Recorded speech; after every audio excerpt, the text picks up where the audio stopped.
Just finished my 500k ride. I am deceased. Yep, that's me. You're probably wondering how I ended up in this situation. Morning guys, it's 3:18 on the 28th of December. About to set off to do my 500k. About to put my cycling stuff on. Definitely a really good idea. Right, so we're a few k's in.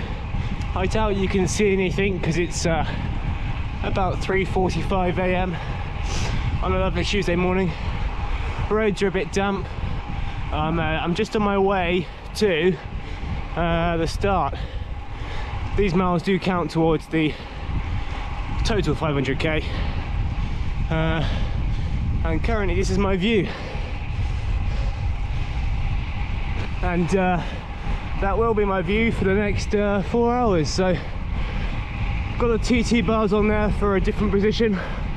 Don't fancy spending nearly 24 hours in the same position.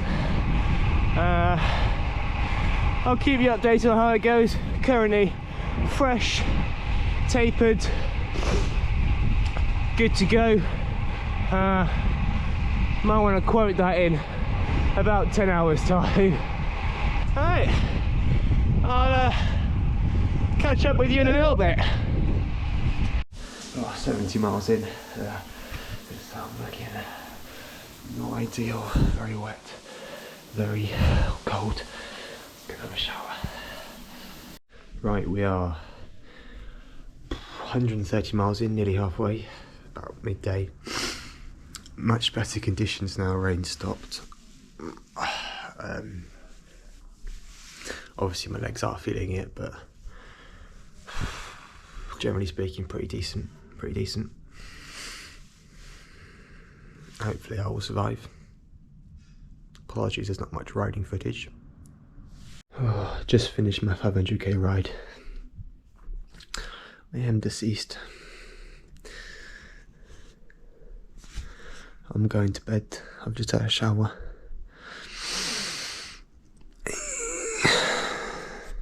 So that was a fairly brief snapshot of what it was like to ride the 500k. I'd just like to apologise for the lack of actual riding footage. So for the first 100 miles or so, there was torrential rain, so it was completely unsafe and almost impossible to film, although my camera was with me. Unfortunately, I couldn't get any footage in.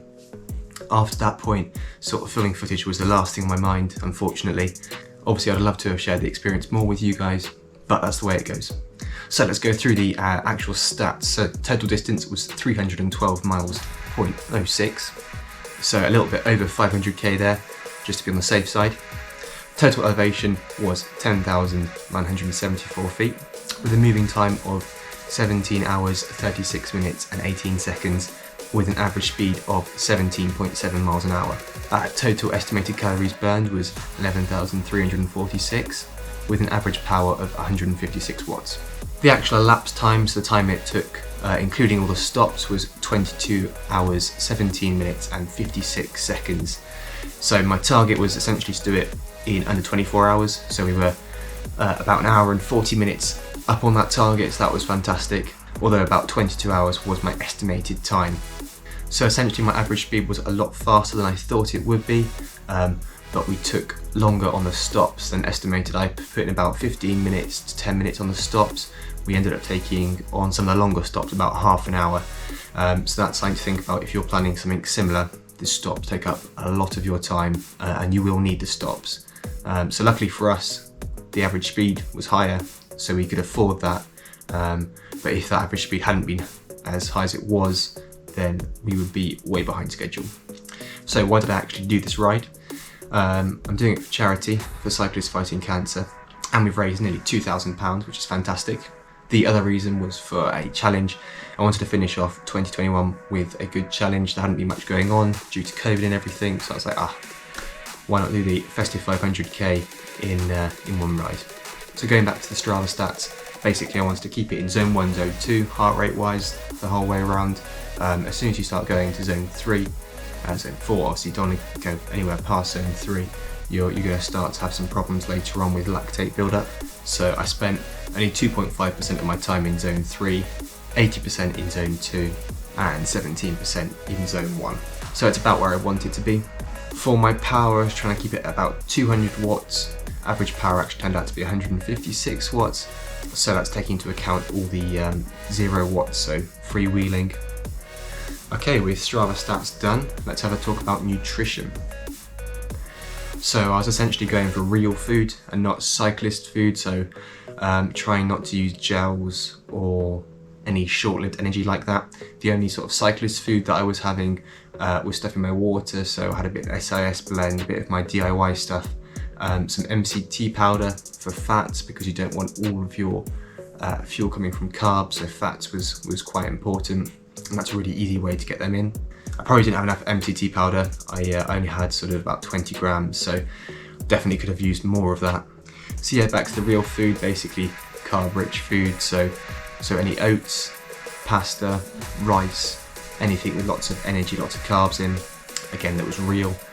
Bananas, fruit in general, it's got some nice fructose in.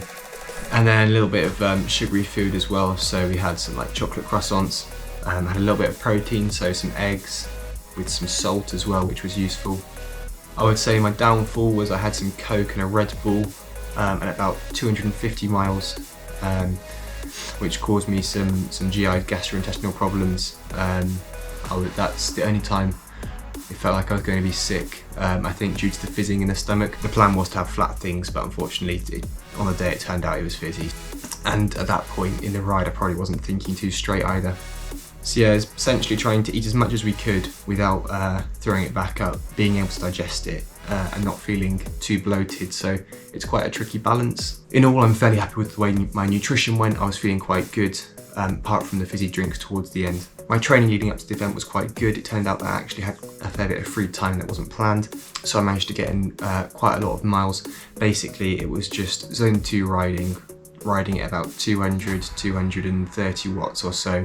So sort of the pace that I would be trying to do for the 500K, and sort of doing 2 to 4 hours, and then just consistently doing that for about 4 weeks. I also did training before as well, but leading up I just did literally just zone 2 stuff and lots of volume to get myself used to sitting on the bike, get used to the riding position, get used to just riding for a long time with lots of volume, lots of fatigue in your legs. And again, I'm fairly happy with the way that went. I was feeling fresh on the day, and sitting at that power felt relatively easy.